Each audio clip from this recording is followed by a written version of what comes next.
সম্মানিত বন্ধুগণ, আসসালামু আলাইকুম। দূরে কাছে দেশে অধদেশে বাইরে থেকে কলিজার বন্ধুগণ, ঠিক এই মুহূর্তে যে যেখান থেকে বাস্তব জীবনের গল্প শোনার জন্য আমার সাথে জয়েন করেছেন, আমি আপন। আর যে আপন জীবনের গল্পের 1262তম পর্বে আপনাকে প্রতিদিনের মতো স্বাগতম জানাচ্ছি। বন্ধুগণ, আজ আমি আপনাকে শোনাবো সিলেটের ভাই মোহাম্মদ নাজমুল হোসেনের জীবনের ভালোবাসা মুখর এক ভয়ঙ্কর বাস্তব জীবন কাহিনী। বন্ধুরা, আজকের গল্পের টাইটেল সুন্দরী নারী সেজে 18 বিয়ে করে এক পরী।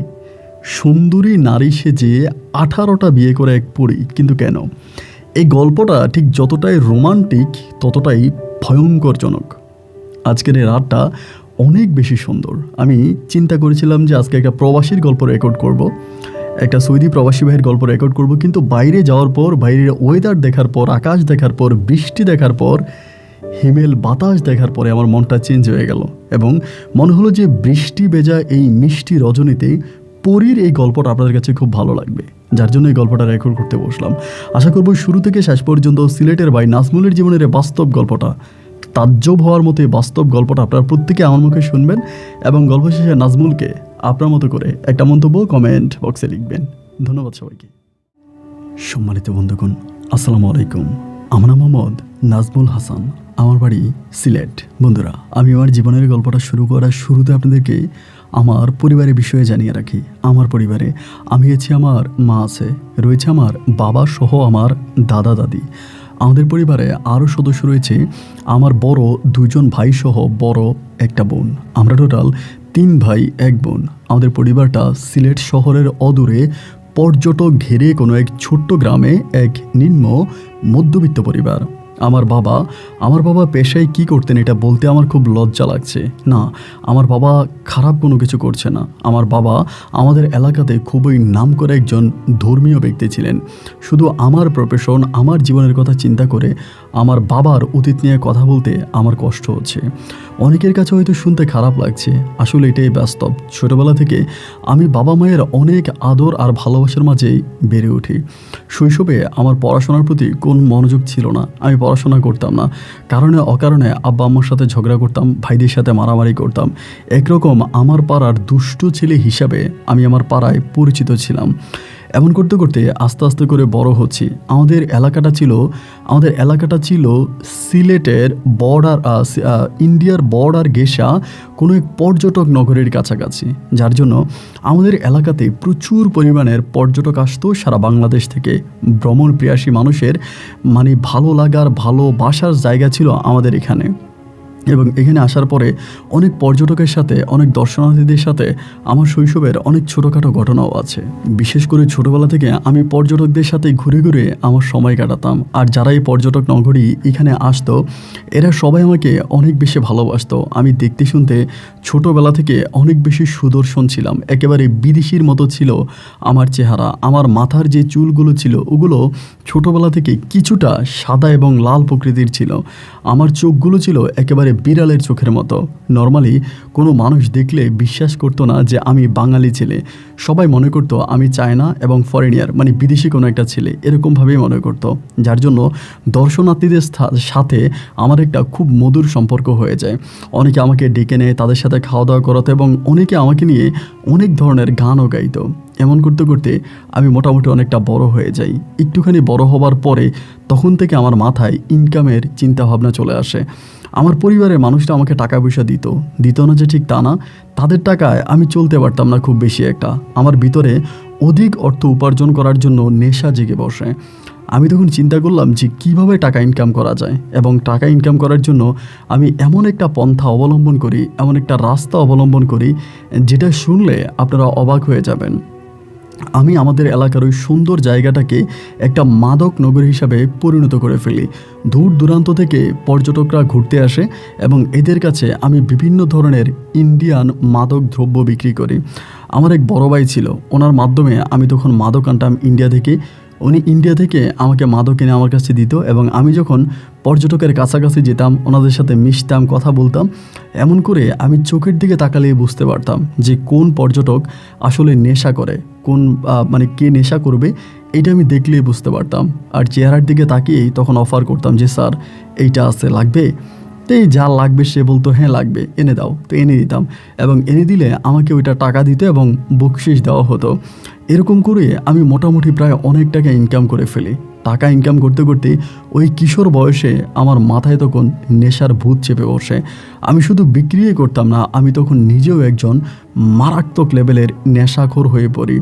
যে বাচ্চাটাকে বুকে জড়িয়ে ধরে পর্যটকরা আদর করত, যার মাথায় হাত বুলিয়ে দিয়ে পর্যটকরা আনন্দ পেত, যাকে নিয়ে পর্যটকের এই নগরীতে আমার প্রিয় ভ্রমণ প্রিয়াসী মানুষরা ঘুরে বেড়াতো, আজ তাদের সামনে যেতে আমার লজ্জা লাগে।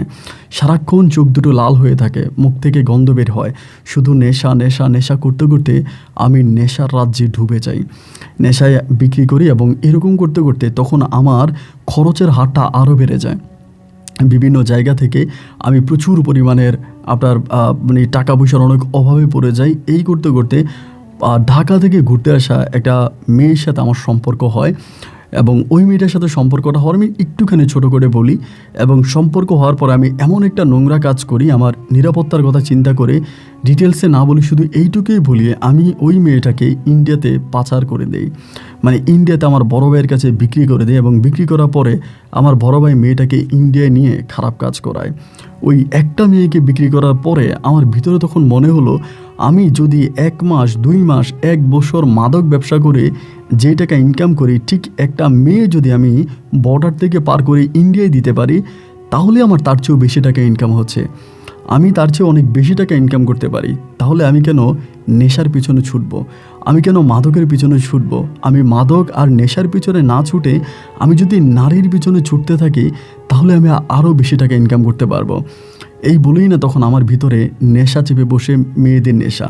আমার এই গল্পটা আজ থেকে বহু বছর আগের। সে সময়তে এরকম ইন্টারনেট, ফেসবুক, মোবাইল ছিল, তবে অত বেশি না, হাতে হাতে না, হয়তো খুব বড় লোকদের কাছে মোবাইল ছিল, কিন্তু ইন্টারনেট, ফেসবুক, ইউটিউব এগুলো ছিল না বললেই চলে।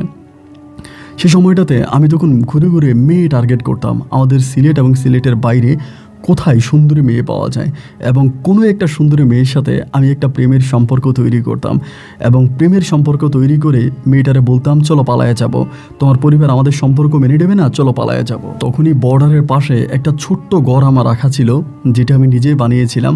ওই ছোট্ট বিল্ডিং ঘরে মেয়েটারে নিয়ে লুকিয়ে রাখতাম এবং বর্ডারের নিরাপত্তার কথা চিন্তা করে বর্ডার ক্লিন হওয়ার পরে আমি ইন্ডিয়ার ওই ভাইয়ের কাছে মেয়েটাকে বিক্রি করে দিতাম। এরকম করে একটা দুইটা না, প্রায় অনেকগুলো মেয়েকে আমি ইন্ডিয়া সাপ্লাই করি এবং নিজেকে নিজে তখন একজন অপরাধের রাজকুমার মনে হচ্ছিল, যে আমি অপরাধ রাজ্যের আমি রাজা, এমন একটা অবস্থা। প্রতিনিয়ত নেশা করা, মেয়েদের সাথে সম্পর্ক করা আর এবং মেয়েদেরকে ভাগিয়ে নিয়ে এসে বিক্রি করা, এটাই ছিল আমার একমাত্র কাজ। অনেকেই আমি আমার বাস্তব অভিজ্ঞতা থেকে একটা কথা বলি, সত্যিকার অর্থে এটা শুনতে হয়তো অনেকের কাছে খারাপ লাগবে, তবে আমার এই কথাটা বাস্তব। নেশাখোর মেয়েদেরকে কেন জানি মেয়েরা একটু পছন্দ করে। যখন জানতে পারে যে এই ছেলেটা নেশা করে, তখন তার সাথে অনেক মেয়েরা আছে সম্পর্ক করে না বা কথা বলে না। কিন্তু নেশা করার আগে ছেলেদের নাকি ব্যবহার অনেক সুন্দর থাকে, চালচলন অনেক ভালো থাকে এবং চেহারা অনেক সুন্দর থাকে, যার জন্য অনেক মেয়েরাই নেশাখোর ছেলের প্রেমে পড়ে যায়। যদিও পরে তাকে বিয়ে করতে চায় না বা তার সাথে সম্পর্কে জড়াতে একটা সময় ব্রেকআপ করে ফেলে। এরকম করে নেশা করতাম, মেয়েদের সাথে ঘুরতাম, ওদের সাথে সময় কাটাতাম, ওদেরকে ইন্ডিয়া সেল করতাম। এই করে যেতে যেতে একটা সময় আমার কাছে মনে হলো যে এই ব্যবসাটা দিয়েই আমি একটা সময় কোটিপতি হয়ে যাব। এরকম করে করে আমি একটা বাইক কিনি, এই মেয়েদের বিক্রি করা টাকা দিয়ে একটা বাইক কিনি। তো বাইক কেনার পরে আমার ঘটনাটা ঠিক যখন থেকে শুরু হয়, এই জায়গা থেকে আমার ঘটনাটা শুরু। একদিন হলো কি, বর্ডারের কোনায় গিয়ে নেশা করে আসছি, বর্ডারের কোনায় গিয়ে ভরপুর নেশা করছি এবং নেশা করার পরে বাইক নিয়ে তখন বাসায় ফিরতেছে, ঘরে যাব।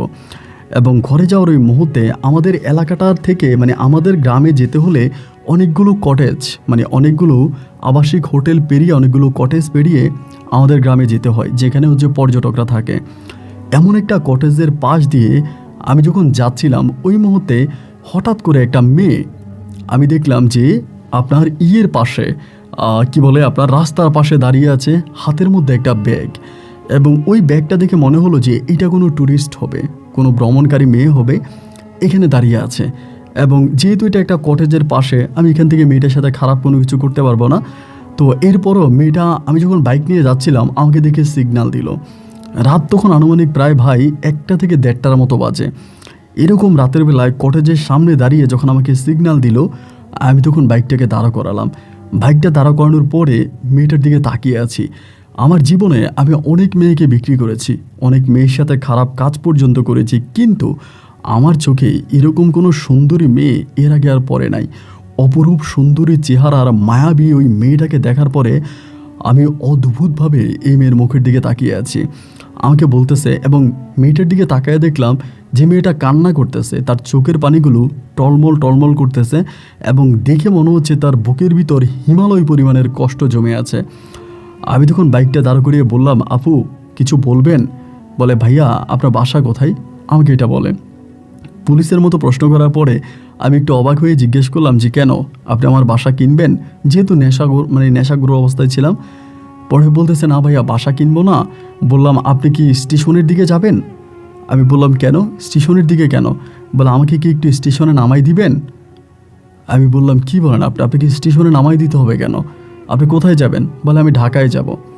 আমি বললাম, তো এখানে এত রাতের বেলা এখানে দাঁড়িয়ে আছেন? বলে, আমার বয়ফ্রেন্ডের সাথে ঝগড়া হয়েছে, ও নেশা করে, আমার ভাল লাগে না, এই জন্য আমি ওর কাছ থেকে চলে আসছি। তো আপনি যদি আমাকে একটু কাউন্টারে দিয়ে আসেন, আমি ঢাকায় চলে যাব। এরকম করে কথাগুলো বলার পরে আমি অবাক হয়ে গেলাম যে একজন নেশাখোরের থেকে আরেকটা নেশাখোরের হাতে পড়ছো। ভাবতেছি ঠিক কী করা যায়, আমি বুঝতে পারতেছিলাম না।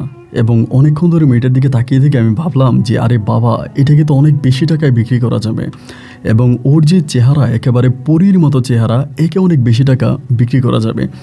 আমি তখন বললাম, আপু আমি তো আসলে আমার বাসা ওইদিকে না, আমি তো আমাদের বাসায় যাচ্ছি। তো যেহেতু আপনি একটা বিপদে পড়ছেন, আপনি আমাদের এলাকার একজন পর্যটক, আমাদের এলাকায় ঘুরতে আসছেন, সো আপনাকে তো আমার সাহায্য করা দরকার। তবে আপু আমি আপনাকে আরেকটা কথা বলি, আমার কাছে মনে হয় কি যে ভাইয়াকে এইভাবে না রেখে আপনি একটু কটেজে যান, গিয়ে ভাইয়ার সাথে কথাবার্তা বলেন, এবং আই হোপ কথাবার্তা বললে সব কিছু ঠিক হয়ে যাবে। কেন সম্পর্কটাকে আরও কঠিন করে তুলতেছেন? মেয়েটা আমাকে বলতেছে, আপনি কি দিয়ে আসবেন নাকি আমি একাই হাঁটতে শুরু করব? আমি বললাম, না না না, একা হাঁটবেন কেন? তো ঠিক আছে দেন, আমি আপনাকে দিয়ে আসি, উঠেন। এইটা বলার পরে এই মেয়েটা প্রথম আমার বাইকে উঠলো, ব্যাগটা নিয়ে বাইকে উঠছে। তো আমি নেশাগ্রস্ত অবস্থায় থাকলেও না, আমি নেশাকর অবস্থায় কিন্তু সব কিছু বুঝতাম, কারণ আমি তো 24 ঘন্টা ওই নেশার মধ্যেই থাকি। তো যখন আমার বাইকে উঠছে ভাই, আমার কাছে মনে হলো যে আমার বাইকে কোনো মানুষই উঠে নাই। মানে আমার বাইকে যদি একটা মানুষ উঠে তো বাইকে একটা ঝাঁকুনি দিবে, বা পিছনে একটু ওয়েট মনে হবে যে কেউ একজন উঠছে বা এই টাইপের কিছু। কিন্তু আমার কাছে মনে হয় যে আমার বাইকে কোনো মানুষই উঠে না, একদম বাইক ফাঁকা, এমনটা মনে হচ্ছে যে বাইকে কেউ উঠে নাই, এরকমটা মনে হচ্ছে। আমি তখন বাইক স্টার্ট করলাম, বাইক চালাইতেছি, এবং চালাইতে চালাইতে চালাইতে চালাইতে চিন্তা করতেছি যে কি করা যায়, এবং বাইকে তো কোনো মানুষ আসে বলে মনে হয় না। তো এরকম করতে করতে আমি নিয়ে যাচ্ছি, যেতে যেতে আমি বললাম, আপু এই রাস্তাটাতে একটু ঝামেলা আছে, এটা পুলিশের রাস্তা, এখান দিয়ে নিলে হয়তো আমার হুন্ডার তো কাগজপত্র নেই, পুলিশে ধরবে, আমি একটু আপনাকে এই সাইড দিয়ে না যাই, এই সাইড দিয়ে নিলে আমি আপনাকে তাড়াতাড়ি নিতে পারবো। এই সাইড হচ্ছে আমার বর্ডারের রাস্তা, আর বর্ডারের রাস্তা আমি টার্গেট করে ফেলেছি যে আমি মেয়েটাকে আমার যেই ইন্ডিয়া বর্ডারের পাশে যে আমার আস্তানা আছে, ওই আস্তানায় নিয়ে যাব, এবং নিয়ে গিয়ে আমি ওরে বিক্রি করে দিব। এই পরিকল্পনাই করে আমি তখন এই বর্ডারের পাশের রাস্তা দিয়ে তখন বাইক চালিয়ে যাচ্ছিলাম। মেয়েটা আমাকে বলতেছে, ভাইয়া এই রাস্তাটা সেফ তো, নিরাপদ তো? আমি বললাম, হ্যাঁ সেফ, নিরাপদ, কিছুই হবে না। অনেকটা যাওয়ার পরে আমি তখন আস্তে আস্তে করে জঙ্গলের ভিতরে বাইক ঢুকাইতে আসি, আর মনে মনে ভাবতেছি যে মেয়েটা কোনো কিছু বলে কি না, আবার আমাকে বলে কিনা যে ভাইয়া কোথায় নিয়ে যাচ্ছেন বা কোন জায়গায় নিয়ে যাচ্ছেন, এরকম কোনো কিছু বলে কিনা। কিন্তু অবাক করা বিষয় হচ্ছে কি জানেন, এই মেয়েটা আমাকে না কিছুই বলছে না, আমাকে কোনো কিছুই বলতেছে না। আমি একেবারে বাইকটা প্রায় জঙ্গলের কাছাকাছি নিয়ে যাচ্ছি, তখন সে চুপচাপ বসে আছে। প্রথমে কিন্তু বলছিল জায়গাটা নিরাপদ তো, এটা বলছিল, কিন্তু এখন আর কিছু বলে না। একটা পর্যায়ে বাইকটা আমি একদম আমার ওই রুমের সামনে নিয়ে গেছি। নিয়ে যাওয়ার পরে আমি বললাম, আপু একটু নামবেন? সুন্দর করে নেমে গেছে। নেমে যাওয়ার পরে আমি বললাম, আপু আমার সাথে একটু এখানে আসবেন, আমার একটা আন্টি আছে, একটু আন্টির সাথে দেখা করে আমি চলে যাব, আপনি একটু আসবেন? পরে আমাকে বলতেছে, আমার যেতে হবে কেন, আপনি যান, আমি এখানে দাঁড়াই। আমি তখন বললাম, আরে রাগ করতেছেন কেন, আপনি একটা মেয়ে মানুষ, এখানে একা একা দাঁড়ায় থাকবেন? আমি আন্টির সাথে 5-6 মিনিট একটু আমার সময় লাগবে, আসেন, সমস্যা নেই, এটা আমার আন্টি, আসেন। এটা বলে আমি তখন মেয়েটারে ডাক দিলাম, মেয়েটা তখন আমার পিছনে পিছনে যাচ্ছে। বাট এই সময়তে না একটাবারে আমার মাথায় আসতেছে না, এইরকম অপরিচিত একটা মেয়ে আমার উপর এতটা নির্ভরশীল হয়ে যাচ্ছে কেন, বা আমি যা বলতেছি, যেটা বলতেছি, আমার সবগুলো কথা কেন এরকম অক্ষরে অক্ষরে শুনতেছে, আমাকে এইভাবে সাপোর্ট কেন করতেছে। মানে আমার মাথায় নিয়ে জিনিসটা তখনও আসতেছে না যে আমাকে এতটা সাপোর্ট কেন হচ্ছে বা কেন আমার উপরে এতটা নির্ভরশীল, আমার সব কথা কেন অক্ষরে অক্ষরে পালন করতেছে, এইসব কোনো কিছু আমি বুঝি না। একটা সময় ঘরের মধ্যে ঢুকলাম, রুমে ঢুকলাম, ঢোকার পরে মেয়েটা আমাকে বলতেছে, কই আপনার আন্টি কই? আমি বর্ষেন আপনি, আমি আন্টিরে ডাক দিচ্ছি। এই বলে তখন মেয়েটা রুমে থাকা অবস্থা, আমি তখন বাইরে এসেই বাইরে থেকে দরজাটা লাগাই দেই। মানে দরজাটা লাগাই দেই, যে আমি দরজা টান দিয়েছি বা লাগাইছি, মেয়ে কিন্তু কোনো শব্দ করে নাই, ভিতর থেকে কোনো চিৎকার দেয় নাই বা বলে নাই যে আপনি দরজা কেন লাগাই দিচ্ছেন, এরকম কিছুও না। ঘরের দরজাটা লাগাই দিছি, লাগাই দিয়া পকেট থেকে মাল বের করে ইচ্ছা মতো নেশা করলাম। এই মানে দরজার সামনে বৈশা বৈশা নেশা করতে করতে চিন্তা করতেছি কি করব। আরও নেশা করলাম, নেশা করে ভাবতেছি যে কি করা যায়। এই যে মেয়েটারে ঘরের মধ্যে আটকে রাখলাম, এত সুন্দর মেয়ে, আমার জীবনে তো আমি এত সুন্দর মেয়ে দেখি নাই, এত পরীর মতো চেহারা, ওর দিয়ে আমি কি করব। এবং একটু পরে হয়তো আপনার মানে আজানের টাইম হয়ে যাবে, ফজরে আজানও দিয়ে দিবি। এবং কি করা যায়, আর ফজরে আজান দিলেও এখানে কোনো ভয়ের কারণ নাই, কারণ এটা আমার গহীন জঙ্গল। এই জঙ্গলের ভিতরে মানুষ তো দূরের কথা, কোনো প্রশাসনের লোকও আসবে না, কারণ আমি আমার মাদক সাপ্লাইয়ের যে কাজটা করি, নারী সাপ্লাইয়ের যে কাজটা করি, এইটা আমি সম্পূর্ণ এই ঘর থেকে করি। এইটা এক কথায় বলতে গেলে আমার গোডাউন। আমি তখন ভাবলাম যে কি করা যায়। হঠাৎ করে মাথার মধ্যে একটা আইডিয়া চলে আসছে। আইডিয়াটা আসছে ঠিক এরকম, আমি চিন্তা করতেছি জীবনে তো অনেক মেয়েরে বিক্রি করলাম, অনেক মেয়ের সাথে খারাপ কাজ করলাম, এই মেয়েটার আমি বিক্রি করব না, এই মেয়েটারে বিক্রি করব না, এই মেয়েটার সাথে আমি সংসার করব। হঠাৎ করে মাথায় এই জিনিসটা আসছে যে এই মেয়েটার সাথেই আমি সংসার করব। কারণ আমার বড় দুই ভাই বিয়ে করছে, বোনের বিয়ে হয়ে গেছে। বাড়িতে গেলে সবসময় মা বলে, তুই বিয়ে করিস না কেন, বিয়ে কর বিয়ে কর। বিয়ে করার জন্য আমার মা আমাকে বারবার প্রেশার দেয়। তো ভাবলাম এই মেয়েটা যেহেতু এত সুন্দর, আমি তারে বিয়ে করে তার সাথে সারা জীবন সংসার করব। এই মেয়েটার সাথে সারা জীবন থেকে যাব এবং তাকে আমি বিক্রি করব না। এবং বিক্রি করব না বলে মাথার মধ্যে তখন এই জিনিসটা চেপে বসলো, বা একটা নতুন আইডিয়া তখন মাথায় আসলো যে মেয়েটাকে আমি বিক্রি করব না। আবার চিন্তা করতেছি, আমি যে বিক্রি করব না, এই মেয়েটাকে আমার সাথে সংসার করবে। আমি তো দেখতে শুনতে যেমনই হই, কিন্তু আমি তো আসলে একজন মাদক সাপ্লাইকারী, একজন নারী সাপ্লাইকারী, এবং আমি তো একটা মাফিয়ার সদস্য, আন্ডারওয়ার্ল্ডের সদস্য। আমার মতো এরকম একটা খারাপ ছেলেকে, নেশাখোর ছেলেকে এই মেয়েকে বিয়ে করবে? এই মেয়ে তো দেখতে এত সুন্দর। আর সবচেয়ে বড় কথা হচ্ছে, এই মেয়ে তো তার বয়ফ্রেন্ডের সাথে ঝগড়া করে আসছে, তার কারণ তার বয়ফ্রেন্ড নেশা করে, আর আমি তো নেশা তৈরি করি। তো এই মেয়েকে আমাকে বিয়ে করবে? একটা পর্যায়ে ভাবলাম যে যাই হোক, যদি বিয়ে করে তাহলে ভালো, মেয়েদের সাথে সংসার করব। আর যদি বিয়ে না করে তাহলে একবার ইউজ করে ইন্ডিয়ার বর্ডারে সাপ্লাই করে দিব, মানে বিক্রি করে দিব। এই চিন্তা করতে করতে আবার এটাও ভাবতেছি, কী রে, এত টাইম পেরিয়ে গেল, এত সময় পেরিয়ে যাচ্ছে, মেয়েটা ঘরের মধ্যে আছে, একটা সারা শব্দও কেন করতেছে না? দরজাও তো নক করতে পারে বা ভিতর থেকে কথা বলতে পারে, ভিতর থেকেও কোনো কথাবার্তার শব্দ আসছে না, মেয়েটারও কোনো শব্দ বেরোচ্ছে না, একেবারে চুপচাপ মেয়েটা ঘরের মধ্যে আছে, কোনো শব্দ কেন করে না? এরকম একটা ঘরের মধ্যে যদি কোনো একটা মেয়েকে আটকায় রাখা হয়, অ্যাটলিস্ট দরজা তো এসে থাপড়াবে বা দরজা তো ধাক্কা দিবে, তা মেয়েটা কোনো দরজাও ধাক্কা দিচ্ছে না, কারণটা কি? আবার বাইরে দিয়ে দেখতে পাচ্ছি ঘরের মধ্যে বাতিও জ্বলতেছে, বাতিও বন্ধ করে নাই। অনেকক্ষণ পরে আমি তখন করলাম কি, আপনার প্রায় অনেকক্ষণ পরে তখন আমি দরজা খুলছি। দরজা খোলার পরে দেখলাম মেয়েটা তখনও চুপচাপ বসে আছে, মাথাটা নিচের দিকে দিয়ে বসে আছে। আমি তখন বললাম, কী ব্যাপার, বসে আছেন কেন, কিছু বলবেন না? বলে, না, কি বলবো বলেন।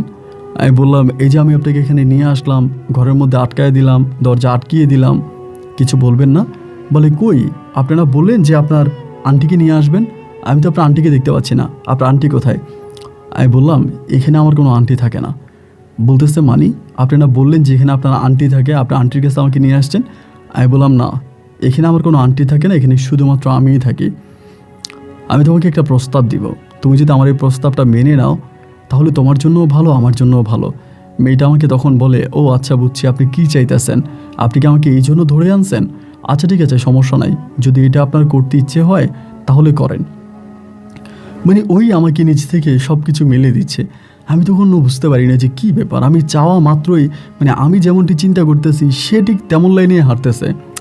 পরে আমি বললাম যে, আসলে আপনি আমাকে কী মনে করবেন এটা আমি জানি, আপনি আমাকে খারাপ ছেলে মনে করতেছেন, আমি আপনার সাথে খারাপ কাজ করবো, আসলে খারাপ কাজ আমি আপনার সাথে করব না। আমি আপনাকে এখানে নিয়ে আসছি, আমার আপনাকে অনেক ভালো লাগছে, আপনাকে অনেক পছন্দ হয়েছে, আমি আপনাকে বিয়ে করতে চাই। এইটা বলার পরে মেয়েটা তখন একটা মুচকি হাসি দিল, হাসি দিয়া বলল, আপনি জানেন যে আমি আর বয়ফ্রেন্ড, মানে আমরা অলরেডি একটা ছেলের খাট থেকে আমি উঠে আসছি, একটা ছেলের খাট থেকে উঠে আসার পরে আপনি আমাকে বিয়ে করবেন, আমার সাথে সংসার করবেন, আপনার খারাপ লাগবে না? আমি বললাম, আসলে খারাপ লাগা ভালো লাগা এসব কিছু বুঝি না। আপনাকে প্রথম যখন দেখলাম তখন থেকেই না বুকের ভিতরটাই জানি হঠাৎ কেমন করে উঠলো। মনে হলো বাকি জীবনটা যদি আপনার সাথে কাটাতে পারি তাহলে হয়তো অনেকটা ভালো থাকবো। মেয়েটা তখন হাসি দিয়ে বলে, এটাকে ভালো লাগা বলে না, আর এটাকে ভালোবাসা বলে না, এটাকে বলে ক্ষণিকের ভালো লাগা। হয়তো আমাকে আপনার ক্ষণিকের ভালো লেগেছে, তাই হয়তো আপনি আমার সাথে এগুলা বলতেছেন। তো ক্ষণিকের ভালো লাগাটা ক্ষণিকের মধ্যেই মিটিয়ে দেন। আপনার যা ইচ্ছা আমার সাথে করেন, করে আমাকে কাউন্টারে দিয়ে আসেন। আমি তখন বললাম, দেখো আমি তোমার সাথে আসলেই মজা করতেছি না, দুষ্টুমি করতেছি না, তোমার নামটাকে একটু বলবা? বলে, আমার নাম হচ্ছে সায়া। আমি বললাম, সায়া দেখো আমি সত্যিই তোমাকে পছন্দ করি, তুমি যদি আমাকে বিয়ে করতে চাও আমি তোমাকে আমার পরিবারের কাছে নিয়ে যাব। মেয়েটা আমাকে বলতেছে, আমি তো আপনাকে বিয়ে করব না, আর আমি তো একটা বারের জন্য বলি না আমি আপনার পরিবারের কাছে যাব, আমি আপনার পরিবারের কাছেও যাব না, আমি আপনাকে বিয়েও করব না।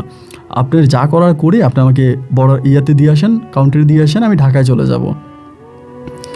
আমার তখন খুব রাগ উঠে গেল। রাগ উঠে আমি তখন দরজাটা আটকে আবারও বাইরে চলে আসলাম। এসে ভাবতেছি, আর এই শালির এত মিজাজ কেন, এত রাগ দেখাইতেছে কেন? অলরেডি এক ছেলের খাট থেকে উঠে আসছে, এখানে এসে আমার সাথে এরকমটা করতেছে। যা বাল, যা হবার হয়েছে, এই মেয়ে কি আর ভালো হইব?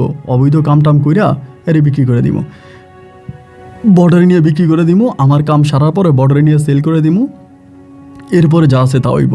এরপরে এই মেয়ের নিয়ে আমার আর চিন্তা করার দরকার নাই। এটা ভাবতেছি, ভাবতে ভাবতেই হঠাৎ করে দূর থেকে ফজরের আজানটা দিল। আজানটা দেওয়ার পরে আমি ওই মেয়ের আবার দরজা খুলে বললাম, আপনি নাস্তা করবেন? বলে না। আমি বললাম, এখানে ফ্যান আছে, ফ্যানটা ছেড়ে দিয়া শুয়ে থাকেন। এটা বলে আমি তখন বাইকটা টান দিয়ে বাইরে গেছি। বাইরে থেকে আমি তখন দরজাটা লাগাই গেছি, মানে রুমের দরজা লাগাইছি, গেটের দরজা লাগাইছি। লাগাইয়া বাইকটা টান দিয়ে অনেক দূরে গেলাম, ওখান থেকে নাস্তা নিয়ে আসলাম। আপনার দোকানে গেছি, ওখান থেকে নাস্তা টাস্তা নিয়ে আমি বাইক নিয়ে আবার ওই জায়গার মধ্যে আসছি। আসার পরে দরজা খুললাম, খুলে দেখি মেয়েটা ফ্যান দিছে ঠিক আছে, বাট ওখানে বসে আছে, তখনও ওভাবেই বসে আছে। আমি বললাম, কী ব্যাপার, আপনি শুবেন না? আপনার শরীর খারাপ লাগতেছে না যে সারা রাত না ঘুমিয়ে জার্নিং করলেন, এখন আবার বসে আছেন? পরে বলতেছে, শুভ না, আমি বাড়ি যাব, আমাকে আমার কাউন্টারে দিয়ে আসেন। আমি বললাম, আচ্ছা দিয়ে আসা যাবে, আপনি আগে নাস্তা করেন। দুজনে মিলে নাস্তা করি। নাস্তা দিলাম, মেয়েটা খাচ্ছে না। পরে আমি জোর করে বললাম, আপনি খান। এরকম কোনো যখন তার সাথে জোরাজোরি করতেছিলাম, ওই তখন আমাকে বল, আমার সাথে জোরাজোরি করলে এর প্রতিফল ভালো হবে না, আপনি রেখে যান, আমি পরে খাবো। এইটা বলার পরে আমি তখন রেখে গেলাম, বাইরে গেলাম। বাইরে থেকে আবার এসে দেখি খেলো না। আমি বললাম, কী ব্যাপার, খাইলেন না কেন? আপনারা বললেন খাবেন। বলে, আমি ডিম খাবো, আমার জন্য ডিম নিয়ে আসেন, আমি ডিম সিদ্ধ খাবো। আমি বললাম, তো ঠিক আছে। এবার আমি কী করলাম, আবারও বাইক নিয়ে গেছি, অনেক দূরে গিয়ে ওইখান থেকে আমি 2টা ডিম সিদ্ধ নিয়ে আসছি। আসার পরে মেয়েটা 2টা ডিম খাইলো, কিন্তু অন্য নাস্তা খাইলো না, অন্য কোনো কিছু খাইলো না। আর 2টা ডিম খাওয়ার পরে শুয়ে পড়ছে। আমি তো ভাই আমার কাম কাজে সব কিছু বন্ধ। দুপুরের পরে আমি তখন আবার তার জন্য ভাত তরকারি অন্য অন্য খাবার নিয়ে আসছি। অন্য খাবারগুলো আনার পরে আমি তারা ডাকতেছি, শুয়ে আছে। আমি বললাম, উঠেন সায়া, উঠেন, নাস্তা মানে ভাত খাবেন। পরে উঠছে, ওইটা আমারে বলতেছে, আপনি আচ্ছা আমার কাছে কী চান বলেন তো, আপনি আমার কাছে কী চাচ্ছেন? আমি বললাম, আমি তো যেটা বললাম সেটা বললামই, আমি তোমাকে বিয়ে করতে চাই, তোমার সাথে সংসার করতে চাই, একসাথে এক ঘরে সারা জীবন কাটাতে চাই। মেয়েটা তখন আমাকে বলে, বিয়ে করার পরে আপনি আমার কাছে যেটা পাবেন এটা তো বিয়ের আগেই পাইতেছেন, এটা তো বিয়ের আগেই পাচ্ছেন, তাহলে বিয়ে কেন করতে হবে? আমি তো আপনাকে সব এভাবেই দিতে রাজি আছি, তা বিয়ে কেন করতে হবে বলেন? আপনি তো এভাবেই সব কিছু নিতে পারেন। আমি বললাম, দেখেন আপনি আমাকে যতটা খারাপ ছেলে মনে করতেছেন, আমি আসলেই ঠিক ততটা খারাপ না। এরকম কোনো চিন্তা ভাবনা, এরকম কোনো মানে আমার মাথায় আসে নাই। আসলে আপনাকে দেখে আমার খুব ভালো লাগছে, আমি এই জন্য আপনাকে বিয়ে করতে চাই। মেয়েটা আমাকে তখন আমার সাথে রাগারাগি করলো, করে সে খাওয়া দাওয়া করলো না। এই করে করে পরের রাত আসছে। পরের রাত আসার পরে আমি আমার এক বন্ধুর সাথে, বন্ধু বলতে আমার ওই লাইনেরই এক বন্ধুর সাথে তখন বিষয়টা শেয়ার করি। রাত তখন প্রায় 9টার মতো বাজে। ওই পর্যন্ত কিন্তু আমি মেয়েটার ওই ঘরের মধ্যে আটকাই রাখছি, তারা ঘরবন্দি করে রাখছি। বন্ধুর কাছে যাওয়ার পরে বন্ধুরে বললাম যে, বন্ধুরে আমি তো একটা টেনশনে আছি, আমার একটু সমাধা বের করে দে। বলে, কি? আমি বললাম, এই ঘটনা। বিস্তারিত ওর কাছে বলার পরে ও আমারে বলে, তুই কি পাগল? তোর মাথায় কি কোনো বুদ্ধিশুদ্ধি কখনোই হবে না? আমি বললাম, বাড়ি তুই আমারে পাগল বলতেছিস কেন? আমি পাগলের মতো কি করলাম? ও আমারে বলে, আরে এই মেয়েটা তো অলরেডি একটা ছেলের সাথে থাইকে আসছে, এরপরে 2 দিনের মধ্যে তুরে বলতেছে খারাপ কাজ করার জন্য, কিছু একটা করার জন্য, তুই করস না। তোর বেটা, এরকম মেয়ে কখনো ভালো হয়? এরকম মেয়েদের সাথে সংসার করলে জীবনে ভালো হবে? তুই যদি না পারস আমারে নিয়ে যা, আমি সহ কইরে টইরে ছেড়ে দিই, বড়ের দিকে চলে যাক। আমি বললাম, দেখ বন্ধু, আসলে মেয়েটারা ভাল লাগে রে, এই ভাল লাগা থেকে বলতেছিলাম। ও আমারে বলে, বন্ধু রে, কোনো নারীর ফাঁদে পড়িস না, তাইলে পুরো ব্যবসা বাণিজ্য সব লাটে উঠবো। এরকম কোনো কিছু করা যাবে না। তুই দরকার ইউজ করে প্রয়োজনে একদিনের জায়গা 3 দিন রেখা পরে সেল করে দে। আমি বললাম তাইলে এটাই করবো। ওই রাতের বেলায় তখন আমি রুমে আসছি এবং আসার পরে আমি আপনাকে কী বলবো ভাই, আপনার কাছে অবাক লাগবে শোনার পরে। রুমে আসার পর আমি দেখি কি জানেন, মেয়েটা এক অশ্লীল একটা পোশাক গায়ে দিয়ে আছে। আর যেটা গায়ে দিলে বা যেই পোশাকে দেখলে যেই কোনো ছেলেরই এই মেয়ের প্রতি খারাপ কামনা জাগবে, যে কোনো ছেলেরই খারাপ কামনা জাগবে, এরকম একটা পোশাক পরে আছে। একে তো আমি তাকে বন্দি করে রাখছি, তারা আটকায় রাখছি, এবং এই অবস্থার ভিতরে তার দরকার পর্দা হয়ে থাকা বা আমার কাছ থেকে নিজেকে প্রোটেক্ট করা, সেভ করা। এইটা না করে ও এমন পোশাক আশাক পরে আছে যেন আমার প্রতি মানে তার প্রতি আমার আরও আকর্ষণ জাগে, এবং যেমনটি সে চেয়েছে তেমনটি হয়েছে। আমি সেদিন ইচ্ছায় বা অনিচ্ছায় যাই হোক আমি তার সাথে এই অবৈধ সম্পর্ক যেটাকে বলে এইটা আমি করে ফেলি। করে ফেলার পরে আমি তার খুব ধমকাই যে এখনও সময় আছে, আমারে বিয়ে করো, আর যদি না করো তোমার কপালে খুব দুঃখ আছে। পরে মেয়েটা আমাকে বলতেছে আর দুঃখ কি, যা করার তা তো করলেনি, এখন ছেড়ে দেন। আমি তখন বললাম ছেড়ে দেওয়া এত সোজা, এত সহজে ছেড়ে দিব এটা আপনি চিন্তা করলেন কেমনে? এত সহজে ছাড়া হবে না, আমি আপনারা আরও ইউজ করব। বলে হ্যাঁ করেন, আপনার যা ইচ্ছা করেন। আমি প্রতিদিন তারে খাওয়াইতে আসি এবং প্রতিটা নিয়তই তার সাথে আমি এই ধরনের অবৈধ সম্পর্কে লিপ্ত হচ্ছি, শারীরিক সম্পর্কে লিপ্ত হচ্ছি, তাকে খাওয়াচ্ছি, পড়াচ্ছি, সবই করতেছি এবং এগুলোও করতেছি। এভাবে প্রায় একটা সপ্তাহ কেটে গেল। ওই একটা সপ্তাহের মধ্যে মেয়েটা আমি ঘরের মধ্যে আটকে রাখছি। তো একটা সপ্তাহের মধ্যে আমি কিছু কিছু বিষয় আপনাকে একটু মানে ক্লিয়ার করে বলি। এই মেয়ে যখন রাতের বেলায় ঘুমাইতো না, একটু অন্যরকমভাবে ঘুমাইতো। মানে সাপে যেরকম মানে এরকম পেঁচিয়ে টেঁচিয়ে ঘুমায় না, ওরকম হাত পা পেঁচিয়ে ঘুমাইতো। এবং তার চলন বলন বা খাওয়ার ধরন এই সব কিছুই না স্বাভাবিক কোনো মানুষের মতো ছিল না। মানে যে কোনো স্বাভাবিক মানুষ এরকম না, পুরো অস্বাভাবিক একটা মানুষের মতো ছিল। তাকে দেখলেই না যে কারো ভয় লেগে যাবে, এরকম একটা অবস্থার মধ্যে সে আছে। সপ্তাহখানিক থাকার পরে এরপরে স্লট আসতেছে, আমি তো অন্য মেয়েও আনতে পারতেছি না, বা অন্য গ্রুপের কোনো মেয়েও এখানে ঢুকে ওইটারও সেল করতে পারতেছি না। আমি তখন ভাবলাম যে কি করা যায়, আমি তো আর কোনো কিছু বুঝে উঠতে পারতেছিলাম না যে কি করব। একটা পর্যায়ে মানে মেয়েটার সাথে 1 সপ্তাহ ধরে যা করার তা করলাম, এবং নিজের যতটুকু ইচ্ছা ছিল, আকাঙ্ক্ষা ছিল, সেটাও পূরণ করলাম। কিন্তু তারপরও এই মেয়েটাকে আমার সেল করতে ইচ্ছে করতেছে না, তাকে আমার বিক্রি করতে ইচ্ছে করতেছে না। মানে যতই ভাবি তারে বিক্রি করে দিব, তারে সেল করে দিব, ভিতর থেকে মনে হয় কেউ একজন বলে ওঠে যে না আরেকটু চেষ্টা কর। ভিতর থেকে কেউ একজন বলে ওঠে যে আরেকটু চেষ্টা করলে হয়তো মেয়েটাকে পেয়ে যাবে, আরেকটু ট্রাই করলে, আরেকটু চেষ্টা করলে হয়তো মেয়েটা তোকে বিয়ে করবে, বা এরকম কিছু একটা তখন ভিতর থেকে বার জাগতেছে। যখন এরকমটাই বারবার হচ্ছে, চিন্তা করলাম যে আরে কী করা যায় তাইলে। আমি আবার ওরে বুঝাই এবং যতবার ওর কাছে যাই ঠিক ততবারে ব্যর্থ হাতে ফিরে আসি। এমন করতে করতে প্রায় 15 দিনের মতো ঘরের মধ্যে আমি মেয়েটার আটকায় রাখি। এই 15 দিনের মধ্যে তার খাওয়া দাওয়া সমস্ত কিছু আমি বিয়ার করি, ঘরের মধ্যে আটকায় রাখি, এবং 15 দিন পরে আমি একদিন তার কাছে কান্না করে দিই। মানে প্রচুর ইমোশনাল হয়ে পড়ি তার উপরে, ওর উপরে এত টর্চার করি, তার সাথে এত খারাপ কাজ করি, তার গায়ে পর্যন্ত হাত তুলি। এরপরও মেয়েটা আমাকে কেন বিয়ে করতে রাজি হয় না। একদিন তার পা চেপে ধরে বললাম যে আমি তোমাকে ছেড়ে দিব, আমি আজকে তোমাকে ছেড়ে দিব, এবং তোমাকে ছেড়ে দিব, আমি তোমাকে কাউন্টারে দিয়ে আসবো। কিন্তু তোমাকে আমি একটা কথা বলি, কাউন্টারে দিয়ে আসার আগে দেখো আমি খুব খারাপ একটা ছেলে, আমার মতো খারাপ কোনো ছেলে হয় না। আমি মাদক সাপ্লাই করতাম এবং আমি এই ধরনের খারাপ কাজগুলো করতাম। এই বাংলার বুকে হাতে গোনা কয়েকটা খারাপ ছেলের মাঝে আমি একজন। বিশ্বাস করো আমার মনে ইচ্ছা জাগছিল যে আমি তোমাকে নিয়ে সংসার করব, তোমাকে নিয়ে এক ঘরে থাকবো, তোমার সাথে বাকি জীবন কাটাবো, তোমাকে ভালোবাসবো। ওরকম একটা ইচ্ছা হয়েছিল যে জীবনটা থেকে ফিরে আসবো। কিন্তু তুমি আমাকে ভালো হতে দিলা না। তোমার সাথে খারাপ কাজ করার পরেও আমি তোমাকে বিয়ে করতে চাই, তার মানে তোমার বোঝা উচিত যে আমি তোমাকে পছন্দ করে ফেলেছি। যদি ভালোই না বাসতাম তাহলে যেই কাজগুলো করেছি এরপরে তোমাকে বিয়ে করার কথা মুখেও আনতাম না। দেখো তোমাকে বিয়ে করে আমি না ভালো হয়ে যেতে চাই। আমি আর কোনো মেয়েকে ইন্ডিয়ার বর্ডার ক্রস করে, বাংলার বর্ডার ক্রস করে ইন্ডিয়ায় সেল করতে চাই না। আর কোনো মাদক দ্রব্য ইন্ডিয়া থেকে বাংলাদেশে আনতে চাই না। আর কোনো খারাপ কাজের সাথে আমি নিজেকে জড়াতে চাই না। আমি এবার একটু ভালো হতে চাই, আর ভালো হতে চাই বলে আমি তোমাকে এই কথাগুলো বললাম। এত ইনিয়ে বিনিয়ে কথাগুলো বলার পরেও না মেয়েটার মনে বিন্দু মাত্র কোনো ইমোশন জাগলো না। এরপরে বলতেছে যে আপনি আমাকে দিয়ে আসেন। সেদিন আমি তার ব্যাগ ট্যাগ সব কিছু রেডি করে ফেলি যে যেহেতু চলেই যেতে চায় তাহলে দিয়েই আসবো। এভাবে কতদিন রাখবো বলেন? জোর করে কি আর ভালোবাসা পাওয়া যায়? আমি তখন তার ব্যাগ ট্যাগ সব রেডি করতেছি, এমন সময় দেখলাম মেয়েটা হঠাৎ করে আমার হাত চেপে ধরে, আমারে বলে, সত্যি আমাকে বিয়ে করলে ভালো হয়ে যাবেন? আমি বললাম, আলবাত বলছি, আমি তোমাকে বিয়ে করলে ভালো হয়ে যাব, আমি আর কোনো খারাপ কাজ করব না। বলে, তাহলে কি খাবেন? আমি বললাম, আমি মাঠে ঘাটে কাজ করব, আমাদের এখানে কাঠ কাটা যায়, জঙ্গলে কাঠ কাটবো, কাঠ কেটে এগুলা ঢাকায় সেল করব, এগুলা ট্রাকে সেল করব। আমি পরিশ্রম যা করা দরকার আমি সব পরিশ্রম করব, যা করতে হয় আমি তাই করব, যেটা করা দরকার আমি সেটাই করব। এরপরেও আমি কখনোই তোমাকে কষ্ট দিব না, আমি তোমাকে ভালোবেসে তোমার সাথে আমার বাকি জীবনটা কাটাতে চাই। এটা বলে আমি কান্না করে দিই। মেয়েটা বলে, যান কাজী নিয়ে আসেন। আমি বললাম, কাজী? বলে, হ্যাঁ কাজী নিয়ে আসেন। আমি বললাম, তার মানে তুমি আমাকে বিয়ে করবা? বলে, হ্যাঁ আমি আপনাকে বিয়ে করব। কথাটা শোনার পরে না খুশিতে আমার মনটা তখন আত্মহারা হয়ে গেল। আমি যখন কাজের জন্য যাচ্ছিলাম, মেয়েটা তখন হঠাৎ করে বলতেছে, একটা কথা বলি। আমি বললাম, বলো। বলে, কাজী নিয়ে এসে একটা হুজুর নিয়ে আসেন, আপনি শুধু আমাকে কলমা পরে বিয়ে করেন। আমি বললাম, কেন, তুমি কি আমার সাথে ডকুমেন্ট করতে ভয় পাও? বলে, না, আসলে আমি আমার বাসা থেকে আসার সময় আমার কোনো ডকুমেন্ট নিয়ে আসি নাই। এখন আপনি যে আমাকে বিয়ে করবেন, তা আমার জন্ম নিবন্ধনের কাগজ বা আমার ভোটার আইডি কার্ড এগুলো তো লাগবে, এই সমস্ত কোনো কিছুই তো আমার কাছে নাই।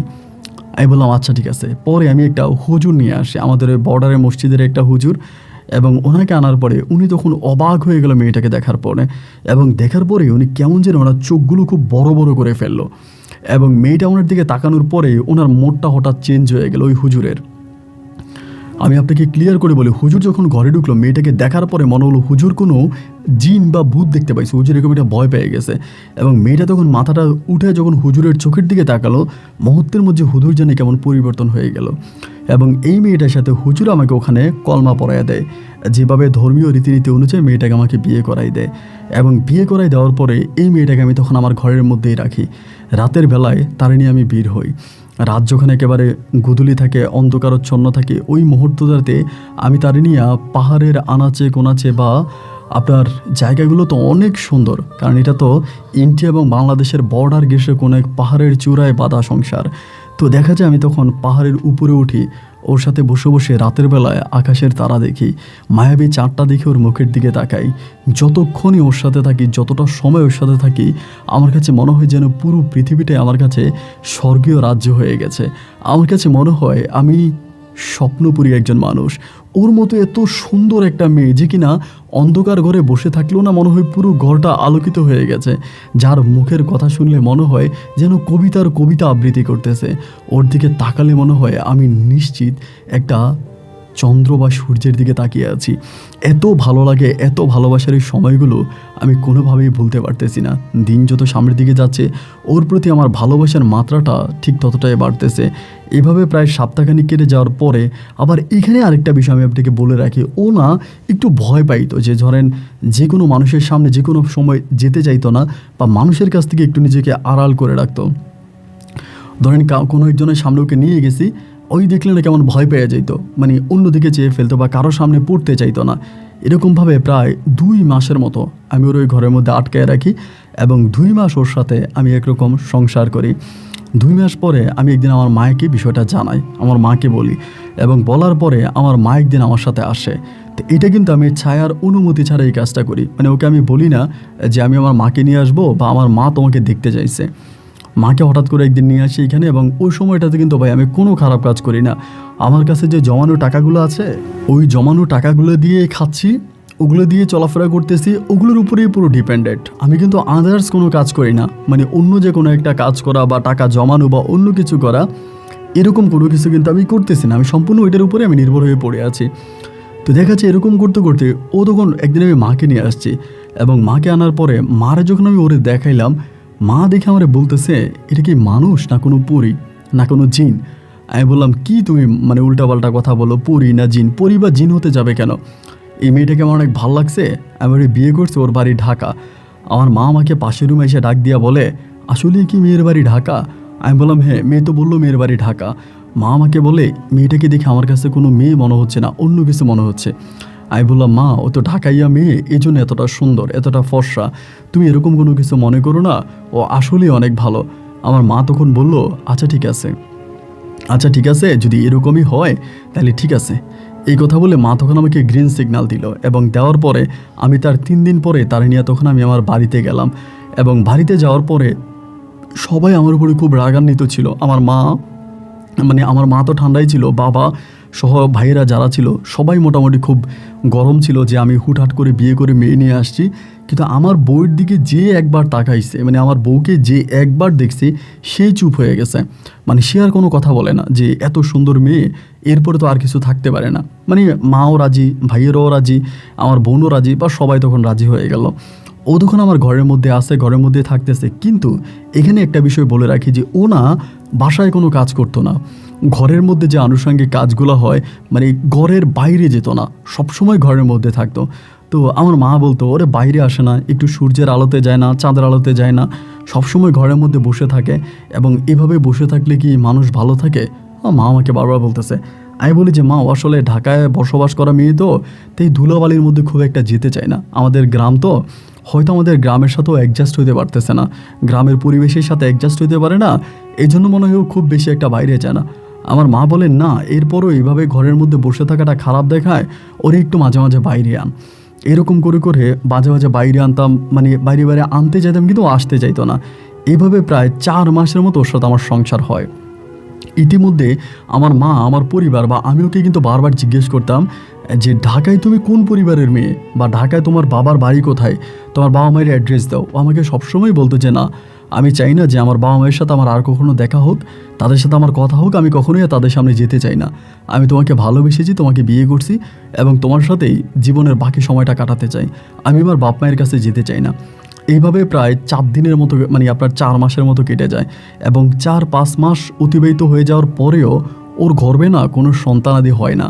এবং এই যে বেবি হচ্ছে না, সন্তান হচ্ছে না, এইটা নিয়ে না আমার মায়ের মাঝে অনেক উদ্বেগ দেখা দিয়েছে যে কী ব্যাপার, বিয়ে করলাম আজকে এত মাস হয়ে গেল, কোনো সন্তানাদি কেন হচ্ছে না, কোনো বেবি কেন হচ্ছে না। মা প্রতিনিয়ত আমাকে বলে বাচ্চা কাচ্চা হয় না কেন, বাচ্চা কাচ্চা না হইলে কি আর সংসার ঠিক থাকে, একটা বাচ্চা কাচ্চা নেই।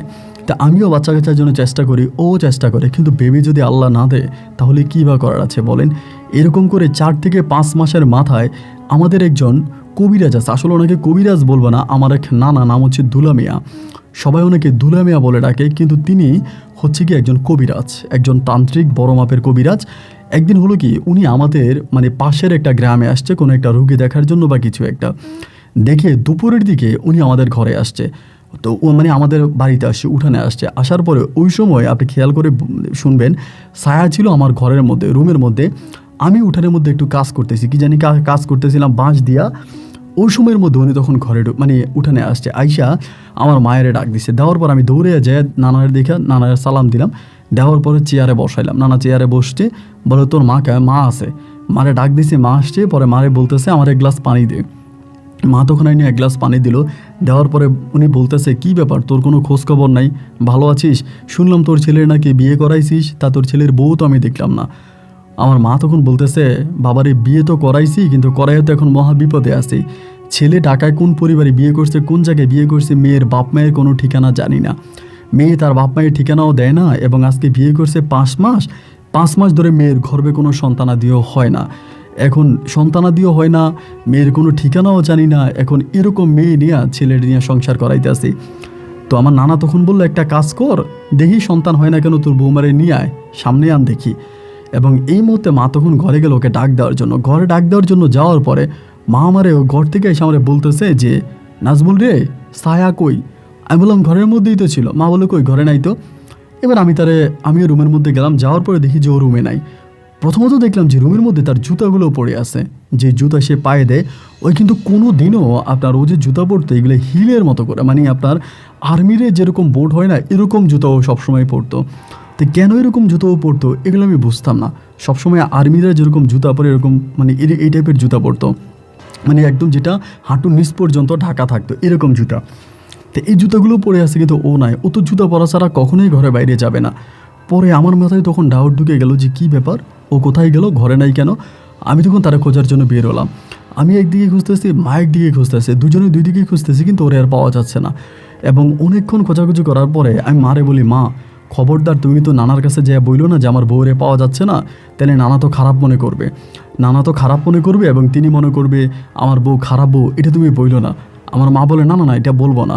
এরপরে মা আর আমি অনেক খোঁজাখুঁজি করার পরে নানার সামনে আবারও আসছে। আসার পরে নানা বলতেছে, কী রে, নাজমুলের বউ কই? আমার মা তখন বলতেছে, আরে বৌমা তো ওই বাড়িতে গেছে, একটু আসতে লেট হইব, আপনি কি ঘন্টাখানিক বসবেন? উনি বলে, না না না, আমি ঘন্টাখানিক বসবো না, আমি চলে যাব। তা তোরা যে তোদের বউ খুঁজতে বেরোইলি, তোর বউরে ডাকতে বেরোইলি, এক সময় আমি তোর উঠানের মধ্যে বসে তোর বাড়িটারে একটু সালান দিলাম। তোর বাড়িটায় সালান দিয়ে দেখতেছি তোর বাড়িতে একটা জিনের উত্তাপ আছে। তোর বাড়ির মধ্যে একটা জিনের উত্তাপ আছে, একটা জিন তোর বাড়ির চারপাশে ঘোরাফেরা করতেছে, তোর বাড়িতে আসতেছে যাইতেছে। তো এই জিনটাকে তো আটকাইতে হবে, জিনটা তো তোদের ক্ষতি করতে পারে। আমি বললাম যে কী বলেন আপনি? বলে, হে, জিনটা তো ক্ষতি করতে পারে, একটা কাজ কর, বাড়ির 4 কোণায় এই 4টা তাবিজ দিল, যেটা গাড়াইয়া দে আমাদের বাড়ির সীমানায়। আমার মা বলে, যা যা যা, তাড়াতাড়ি যেমনি বলছে এমনি কর। পরে আমার বাড়ির 4 কোণার মধ্যে যে বাউন্ডারি আছে, বাউন্ডারির মধ্যে আমি তখন চারপাশে 4টা তাবিজ তখন পুঁতে দিলাম। তাবিজটা পুঁতে দেওয়ার পরে আমার নানা তখন বলল যে ঠিক আছে আমি চলে যাই। তাই আমার মা বললো, একটা হাদিয়া নিয়ে যান, আপনি তাবিজ দিলেন। বলে, না হাদিয়া লাগবে না, তোরে দেখতে আসছে, ভালো লাগছে, তোরে দেখে গেছি, ওইটুকুই ভালো, আমার হাদিয়ার দরকার নাই। এই বলে নানা তখন আবারও রিক্সা করেই আমাদের গ্রাম থেকে চলে গেল। নানা চলে যাওয়ার পরে এবার মা আর আমি তো পাগল হয়ে গেলাম যে কী ব্যাপার, সায়া তাহলে কোথায় গেল? সায়া তাহলে কোথায় গেল? সায়াকে কেন খুঁজে পাওয়া যাচ্ছে না? মাও তখন সায়ারে খুঁজতেছে একদিকে, আমিও খুঁজতেছি আরেকদিকে। দুইজন দুদিকে সায়াকে খুঁজে বেড়াচ্ছি, কিন্তু কোথাও ছায়ার কোনো অস্তিত্ব পাওয়া যাচ্ছে না। এবং মনে হলো, কিরে ছায়া কোথায় গেল? পাইতেছি না দেখতে দেখতে সন্ধ্যা নেমে আসলো। সন্ধ্যা আসার পরে আমার মা তখন আমারে বলে, মনে হয় ও ভাইগে গেছে, ও মনে হয় ওর বাপের বাড়িতে চলে গেছে। এইসব মেয়ে, ঢাকাইয়া মেয়ে, তার ঠিকানা জানিস না, ঘর চিনিস না, বাড়ি চিনিস না, এরকম একটা মেয়ের হুট করে বিয়ে করে নিয়ে আসলি, এই মেয়ে কি আর ভালো হবে? এই মেয়ে তো কোনোদিনও ভালো হবে না। এই মেয়ে অবশ্যই তার পরিবারের কাছে চলে গেছে, এবং এই মেয়ে নিয়ে চিন্তা করে আর কোনো লাভ নাই। এগুলা মাথা থেকে ফেলে দে, এগুলা মাথা থেকে ঝাড়, আল্লাহ আল্লাহ করে চলে গেছে, ভালো হয়েছে, তোরে আমরা দেখে শুনে আরেকটা বিয়ে করাবো, আমার মা আমারে বলে। আর আমার তো কিয়ামত হয়ে গেল, আমি ছায়া ছাড়া অন্য কোনো মেয়ের কথা চিন্তাও করতে পারি না। আমি মুহূর্তের মধ্যে ঘরে গেলাম। ভাই, ঘরে গিয়ে দেখলাম কি জানেন, ঘরের একটা সুতাও নিয়ে যায় না, শুধু পরনের কাপড় ব্যতীত পায়ের জুতাগুলো পর্যন্ত রেখে চলে গেছে। তাহলেও কোথায় গেল? আমার মনে তখন একটাই প্রশ্ন বারবার উদয় হচ্ছে যে ও গেলটা কোথায়? ঘরে জামা কাপড়ের জায়গায় আছে, জুতো জোড়াও পরে আছে, সব কিছু ঠিকঠাক মতো আগের মতোই জায়গার মধ্যে পড়ে আছে। তাহলে ও কোথায় গেল? ও কোন জায়গায় চলে গেল? আমি আবারও ওকে খোঁজার জন্য পাগল হয়ে গেলাম, মরিয়া হয়ে গেলাম। কোথায় ওরে খুঁজে বের করা যায়, কোথায় ওরে পাওয়া যায়? 1 দিন 2 দিন 3 দিন করে দিনগুলো পার হচ্ছে, আর আমি খুঁজতেছি। আমার মা মানুষের কাছে যে বলবে, এটাও লজ্জার ব্যাপার। ছেলের বউ বাড়ি থেকে এমনি পালায়ে গেছে, চলে গেছে, ওকে যদি শুনে, তা লোকে শুনলেও বা কী বলবে? এরকম লজ্জা শরমের কথা মানে মানুষের কাছে তো আর বলা যায় না। এবং একটা পর্যায়ে আমি তখন মারে বললাম যে, মা, ও কোথায় চলে গেল? বিভিন্নভাবে খোঁজাখুঁজি করি, নাই, আর ওরে পাওয়াই যায় না। আমি আর কোথাও ওর কোনো সন্ধান খুঁজে পাইতেছি না, মানে কোনো জায়গায় ও নাই। এরকম করতে করতে অনেকগুলো দিন কেটে গেল। প্রায় 18 থেকে 20 দিন পরে একদিন হলো কি, আমি আমাদের রাস্তার পাশে, আপনার আসরের নামাজের কিছুক্ষণ পরে, ওই যে একটা পাহাড়ি রাস্তা, মানে পাহাড়ি এক ইটের রাস্তার পাশে, ওইখানে আবার মাঠ আছে, মাঠের মধ্যে বাচ্চারা খেলাধুলা করে, মাঠের মধ্যে ছেলেরা খেলে। আমি ওই কী করলাম, পাহাড়ের নিচের ওই রাস্তার মধ্যে বসে আছি। এমন সময় ও কোত্থেকে হঠাৎ করে মনে আমার সামনে আসছে। ওরে দেখার পর তো আমি চিৎকার দিয়ে যে ওরে জড়াই ধরলাম যে, এই ছায়া তুমি কই গেলা? ছায়া তুমি কই গেছোলা? ও তখন কিছু বলে না, নিচের দিকে তাকিয়েছে। আমি বললাম, কোথায় গেছো বলো? তুমি হঠাৎ করে ঘর থেকে উধাও হয়ে গেলা, কই গেলা? ও বলে, আমি ঢাকায় গেছি। ঢাকায় গেছো? ঢাকায় কেন গেছো? এই সময় একটা বিষয় বলে রাখি, ছায়া চলে যাওয়ার পরে আমি কিন্তু আবারও নেশা করতে শুরু করে দিয়েছিলাম, টুকিটাকি আবারও নেশা করতে শুরু করছি। ও আমারে বলে, আমি তোমার আইসা বাড়িতে অনেক খুঁজছি, তোমারে পাই নাই। আচ্ছা, তুমি আবার নেশা শুরু করছো কেন? আমি বললাম, তুমি বাড়ি চলো, রাস্তার মধ্যে কথা বলবো, মানুষে দেখলে খারাপ বলবে। বলে, আমি বাড়ি যাব না, তুমি আমার সাথে এখানেই কথা বলো, অথবা তুমি আমাকে তোমার ওই গোডাউনে নিয়ে চলো। আমি বললাম, ওই গোডাউনে তো এখন আমি অনেক দিন ধরে যাই না, ওইটা তালা মারে রাখা, ওইটা তো আমি বিক্রিও করি না, আগের মতোই আছে, আর চাবিটা বাড়িতে। ও আমাকে বলে, ঠিক আছে চাবি নিয়ে আসো, আমি এখানে দাঁড়াইছি। আমি বললাম, তুমি বাড়ি চলো। বলে, না আমি বাড়ি যাবো না, সমস্যা আছে।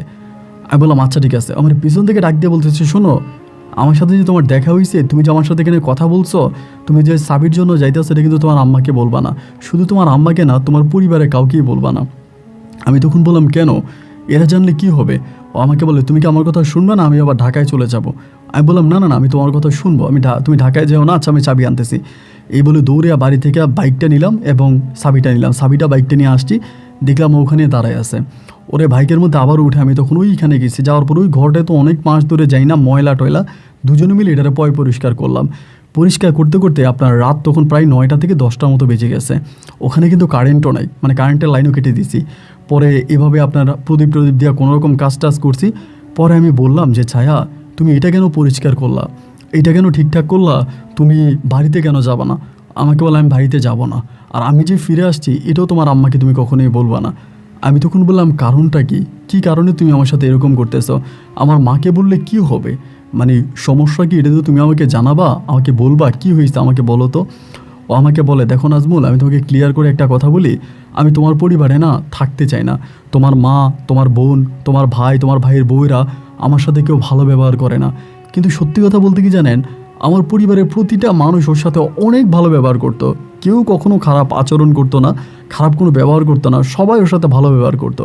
কিন্তু ও আমারে বলতেছে আমার পরিবারের মানুষগুলো নাকি ওর সাথে ভালো ব্যবহার করে না, ওর সাথে খারাপ ব্যবহার করে, এই জন্য আমাদের পরিবারে যাবে না। আর আমি যাতে আমার মায়েরে না বলি যে আমাদের পরিবারে গেছে বা ও ফিরে আসছে, এরকম করে আরও 3-4 দিন কেটে গেল। তো মা তো ডাউট করতেছে আমি হঠাৎ পরিবর্তন হয়ে গেলাম, রাতের বেলায় ঘরে আসি না, বাড়িতে আসি না, রাতের বেলায় কই থাকি। এমনি অমনি মা আমারে সব সময় ধরছে যে রাতের বেলায় কই থাকিস, কোন জায়গায় থাকিস, তুই বল, ঘরে আসোস না, আগের মতো করে থাকোস না, কী হয়েছে? এই বলে মা তখন আমাকে বিয়ে করানোর জন্য উঠে পড়ে লাগছে, মেয়ে খোঁজা শুরু করছে। এদিক থেকে মেয়ে দেখে, ওদিক থেকে মেয়ে দেখে, মানে আমাকে বিয়ে করাই দিবে। একটা পর্যায়ে আমি ছায়াকে না বলে আমি তখন মাকে সত্যিটা বলে দিলাম যে মা, তুমি যে আমাকে বিয়ে করাবা বলতেছ, ঘটনা তো মা এরকম এরকম। মা আমাকে বলে কি বললি তুই, এটা কেমনি কি, চল আমি দেখবো। আমি বলে না, ছায়া মানা করছে তোমাকে নিয়ে যাওয়ার জন্য, আমি তোমাকে নিতে পারবো না। কিন্তু ও আসছে এবং ও আমার সাথে ওই পাহাড়ের নিচে ঘরের মধ্যে এইভাবে আছে। 1 দিন 2 দিন 3 দিন 4 দিন করে এইভাবে সময়গুলো কাটতেছে। আম্মা বারবার চেষ্টা করে যাওয়ার জন্য, আমি মায়েরই নেই না। এরকম করতে করতে মা কীভাবে জানি ওই নানার কাছ থেকে, মানে দুলা নানার কাছ থেকে একটা তাবিজ নিয়ে আসছে। আইনা আমাকে তাবিজটা পরাই দিছে। তাবিজটা পরাইয়া বলতেছে এই তাবিজটা কিন্তু খুলবি না, তাবিজটা তো সাথে রাখবি। কেন মা আমাকে তাবিজটা পরাই দিল হঠাৎ করে, এটা আমি বুঝতে পারলাম না। তাবিজটা পরিহিত অবস্থায় আমি যখন ছায়ার সামনে গেলাম, ছায়া তখন খুব রাগ করে আছে, আমার সাথে খুব একটা কথা বলে না, আমার দিকে চোখ ঘোরায় ঘোরায় তাকাইতে আছে। আমি তখন বললাম কি ব্যাপার, বলে তাবিজ খোল, এমনিই বলে। আমি বললাম তাবিজ পড়ছি তুমি জানো কেমনে, আমি তো ফুলাতা শার্ট পরে আছি, তাবিজ তো দেখা যাওয়ার কথা না। ও আমাকে বলে তাবিজটা খুলে বাইরে ফেলে দিয়ে আয় যদি ভালো চাস। আমি তখন বললাম আচ্ছা ঠিক আছে। এরপরে হঠাৎ করে বেরোইতেছি, বলতেছে শোন তাবিজটা পোড়ায় ফেল, আগুন দিয়ে পোড়ায় ফেল, তুই করে বলতেছে। আমি তখন এই প্রথমও আমার সাথে তুই করে মানে কথা বললো, এর আগে মনে হয় না যে কখনো আমাকে তুই করে বলছিল। বাইরে গেলাম এবং আগুন দিয়ে আমি তাবিজটা পোড়াই দিলাম। ও যে কথা বলতেছে ওর চোখগুলো মনে হয় জ্বলতেছে। ঘরে আসছি, আসার পরে বললাম কি হয়েছে ছায়া? পরে বলতেছে আর কোনোদিন তাবিজ পড়বা? আমি বললাম না। বলে তাবিজ পড়লে ভালো না, এগুলো খারাপ। আমি বললাম আচ্ছা পড়বো না। ওই দিনও আমার সাথে অনেক রাত গল্প করে। ও আমাকে বলে আচ্ছা নাজমুল, ধরো কোনো একদিন আমি চলে গেলাম, আমি একদিন থাকলাম না, তুমি কি খারাপ হয়ে যাবা? তুমি কি আবার ওই নেশা করবা, খারাপ লাইনে চলে যাবা, নাকি ভালো হবা? আমাকে বলো তো। আমি বললাম না, আমি ভালো হয়ে যাব, তুমি না থাকলেও ভালো হয়ে যাবো। আমাকে বলো, আমাকে ধরে কথা দাও, আমার মাথায় হাত দিয়ে শপথ করো, যদি আমি কোনো দিন নাও থাকি, আমি কোনো দিন চলেও যাই, তাহলে তুমি আর খারাপ হবে না, তুমি নেশা করবে না, তুমি ভালো করে চলবা। আমি বললাম তুমি কি আমাকে ছেড়ে চলে যাবা? আমাকে বলে না, আমি তোমাকে ছেড়ে যাব না, হয়তো আমি মরেও যেতে পারি, মানুষের মরণ হয় না, আমি হয়তো মরেও যেতে পারি। তো এরকমও যদি হয় তাহলেও তুমি কখনো কিন্তু খারাপ কোনো লাইনে যাবা না, কোনো নেশাপানি করবা না। আমি বললাম না না না, আমি কোনো নেশাপানি করবো না, আমি কোনো খারাপ লাইনে যাব না, তুমি থাকো আমার সাথে। তো এরকম করে সেদিন রাতে আমার ভিতরে অনেকটা সন্দেহ ঢুকে যায়। সত্যি কথা বলতে, একে তো তাবিজ সে আমার কাছ থেকে খুলে নেয়, তাই তাবিজটা খুলে ফেলে। এরপরে সে আমাকে হঠাৎ করে এগুলো বলে, তার চাল চলন আচার আচরণ সব কিছু স্বাভাবিক মানুষের মতো ছিল না। এবং এইটা না থাকার পরে আমি পরিপূর্ণভাবে তার জন্য পাগল হয়ে যাচ্ছিলাম এবং দিনে দিনে সে জানি কেমন চেঞ্জ হয়ে যায়। আমার মায়ের কাছে গেলে মা আমার বলে তাবিজ কই, তাবিজ পরশ নাই কেন? আমি বললাম এরকম এরকম ঘটনা, ও আমার তাবিজ পড়তে মানা করছে, আমার তাবিজ পড়তে মানা করছে, তাবিজও ফালাই দিছে। এইটা বলার পরে মা তখন ওই দিন করলো কি, আমাকে জোর করে ওই নানার কাছে নিয়ে গেছে। নানার কাছে নিয়ে যাওয়ার পরে নানা আমার দেখা বলতেছে আরে তারা তো শেষ করে ফেলতেছে, এটা তো ভালোর জন্যই তার কাছে আসছে, কিন্তু করতেছে তো তার ক্ষতি। সে তো আর কখনো বিয়ে করে কারোর সাথে সংসার করতে পারবে না, এবং বিয়ে করলেও তার ঘরে কোনো সন্তানাদি হবে না। ও যে এটার সাথে থাকতেছে এটা তো মানুষ না, এটা তো একটা পরিজ বা জিন। উনি নানা ডাইরেক্ট বলে। মা বলে কি বলেন, এত মাস ধরে আমার ঘরে ছিল, আমার বাড়ি ছিল, এটা একটা জিন? বলে হ্যাঁ, এটা একটা জিন। যদি বিশ্বাস না করস তাই তোর ছেলেরে নিয়ে যা, সাথে এই তাবিজটা নিয়ে যা, নাহলে তোকে ক্ষতি করব। এই তাবিজটা হাতে নিয়ে যা, নিয়ে গিয়া দেখ ওই মেয়ে আছে কিনা। আমি বললাম না না, ও যদি জিন হয়ে থাকে তাহলে সত্যিও চলে যাবে, আর যদি আপনি চলেন আমার সাথে। নানা বলে না আমি যাব না, আমারে নিস না। আমি বললাম না না না, আপনি আমার সাথে চলেন, ও যদি জিন হয় তাহলে তো চলে যাবে। নানা বলে ও তুই গেলেও চলে যাবে, তোর মাকে নিয়ে যা, তাবিজটা নিয়ে যাও, থাকবে না। আমি বললাম চলেন আপনি। জোর করে তখন আমি নানাকে নিয়ে আমার ওই পাহাড়ের চূড়ায় বাড়ির মধ্যে রওনা দিলাম। আমরা তখন ওইখানে গেলাম এবং যাওয়ার পরে যেটা দেখলাম, ঘরের মধ্যে ও নাই। আপনি বিশ্বাস করবেন না ভাই, বাইরে তালা মেরে দিয়ে রাখছি, বাইরের গেটে তালা মারা, ভিতর থেকে ও কীভাবে যাবে? দরজা জানালা যা আছে সবই বন্ধ, কোনো জায়গা দিয়ে একটা পিঁপড়ে ঢোকার মতো সুযোগ নাই। বাইরে দিয়ে আমি তালা মেরে রাখছি, তাও ভিতরে নাই। মুহূর্তের মধ্যে আমি ওই জায়গায় জ্ঞান হারিয়ে ফেলি। জ্ঞান হারার পরে আমার নানা আর মা তখন আমাকে ধরাধরি করে বাড়িতে আনার পরে আমার হাতে পায়ে সব জায়গায় তাবিজ পরাইয়া দেয়। আমার মা বলতেছে এটা মানুষ না, এটা একটা পরী। আমি বললাম পরী হোক আর যাই হোক, আমি ওরে ভালোবাসি, আমার ওরে লাগবে, আমি ওরে ছাড়া বাঁচবো না। আমার মা তখন আমার বলতেছে পাগলামি করবি না, পাগলামির একটা সীমা আছে, সীমা লঙ্ঘন করবি না, মানুষ কেমনে পরীরে বিয়ে করে। আমি বলি মা তুমি যাই বলো, তুমি যেটাই বলো, আমি সায়রে ভালোবাসি, আমি সায়রে ছাড়া বাঁচবো না। আমার মা আমারে বলতেছে এই মেয়ে চলে গেছে, তাই আমি তোর আরেকটা বিয়ে করাবো। আমি বললাম আমি বিয়ে করবো না, তুমি আমার বিয়ে করাইবে তো আমি বিয়ে করবো না, আমি বিয়ে করি না। মা আমাকে বারবার, আমার বিশ্বাস যে না সায়া একদিন আমার কাছে ফিরে আসবে, আমি সায়ার একদিন ফিরে পাবো, ও একদিন আমার কাছে ফিরে আসবে, মানে এইরকম একটা বিশ্বাস তখন আমার মনে ছিল।